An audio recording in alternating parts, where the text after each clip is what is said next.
আসসালামু আলাইকুম শিক্ষার্থী বন্ধুরা, সবাই কেমন আছো?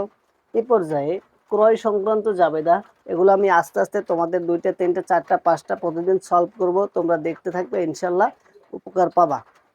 এবারে আসছে যে 3টে আসছে, 3টে আমরা এই 3টে একটু ভালো করে খেয়াল করব। জাবেদা 1টা 2টা 3টে প্রতিদিন আপনি যদি 2টে করে জাবেদা শেখেন, শেখার মতো শিখবেন ইনশাল্লাহ। আপনার 30 দিনে 60টা জাবেদা, 60টা জাবেদা কোনোদিনই দরকার হয় না। আপনি যদি ভালো করে 2টে জাবেদা শেখেন, ইনশাল্লাহ তাতেই আপনার জন্য এনাফ। এখানে বলছে নগদ পণ্য ক্রয় 5,000 টাকা, নগদ পণ্য ক্রয় 5,000 টাকা।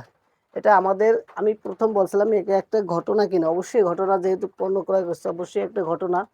এখন এখানে এটা লেনদেন কিনা, যেহেতু পণ্য ক্রয় করছে নগদে, অবশ্যই একটা লেনদেন। এখন আমার কাছে কি আসছে কি গেছে, যেটা আসবে সেটা হলো ডেবিট এবং যেটা যাবে সেটা হলো ক্রেডিট, সেটা বুঝতে হবে। যেটা আসবে সেটা ডেবিট। এখানে নগদে পণ্য ক্রয় করছি, আমার কাছে কি আসছে?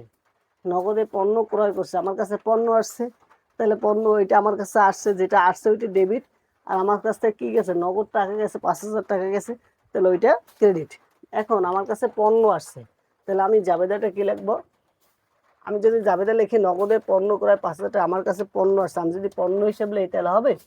হবে না। এই জন্য লিখতে হবে ক্রয় হিসাব, ক্রয় হিসাব ডেবিট, ক্রয় হিসাব ডেবিট। এর আগে বলছিলাম না 3টে কথা লেখা যাবে না, পণ্য মাল চেক, এই 3টে কথা লেখা যাবে না। তাই পণ্য মাল এই দুটোর পরিবর্তে ক্রয় হিসাব লিখতে হবে এবং ব্যাংক চেক, চেকের পরিবর্তে ব্যাংক কথা লিখতে হবে।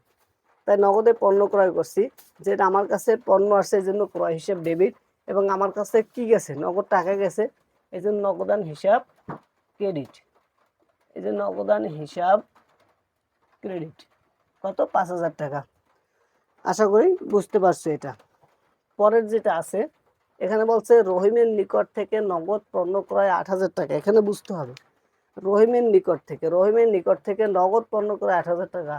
তাহলে আমরা রহিমের নিকট থেকে আনছি, এখানে কিন্তু নাম দেওয়া আছে এবং নগদ কথা উল্লেখ আছে, এই জন্য এই লেনদেনটা নগদে হয়েছে। এখানে যদি নাম দেওয়া থাকতো কিন্তু নগদ কথা উল্লেখ না থাকতো, তাহলে এই লেনদেনটা বাকিতে হইতো। তাহলে এখানে রহিমের নিকট থেকে নগদে পণ্য ক্রয় 8,000 টাকা, আমাদের কাছে কি আসছে? পণ্য আসছে, তাহলে ক্রয় হিসাব ডেবিট, ক্রয় হিসাব ডেবিট। এবং কি, রহিমের নিকট থেকে নগদ পণ্য ক্রয় করছে 8,000 টাকা, নগদ টাকা গেছে, এই জন্য কি হিসাব? নগদান হিসাব ক্রেডিট।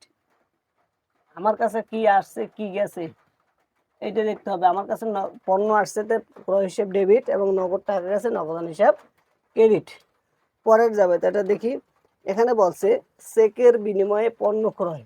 এবার কি চেকের বিনিময়ে পণ্য ক্রয় করছে, আমার কাছে কি আসছে? পণ্য আসছে। আমরা যেহেতু ক্রয় করছি, যখনই একটা লেনদেন আপনি লিখবেন, মনে করবেন এটা আমি নিজেই করতেছি, তাহলে এখানে আমরা পণ্য ক্রয় করতেছি, আমি নিজে করছি, পণ্য ক্রয় করছি চেকের মাধ্যমে, চেকের মাধ্যমে। আমার কাছে কি আসছে? পণ্য আসছে, এই জন্য ক্রয় হিসাব, ক্রয় হিসাব ডেবিট এবং চেকের মাধ্যমে। আমি বলছিলাম 3টে কথা লেখা যাবে না, পণ্য মাল চেক, এই 3টে কথা লেখা যাবে না।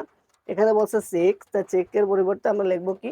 ব্যাংক, ব্যাংক হিসাব ক্রেডিট।